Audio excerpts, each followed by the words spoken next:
Problem 97. The value of a particular car decreases at a constant rate.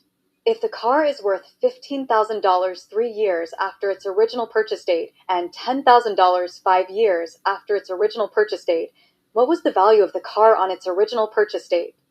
The value of the car decreased $5,000 in 2 years, from $15,000 to $10,000. 5,000 divided by 2 is 2,500. Therefore, the value of the car decreases $2,500 each year.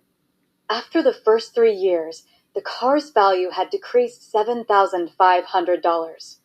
2,500 times 3 is 7,500.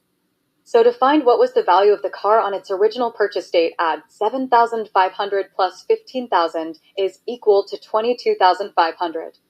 Final answer is C.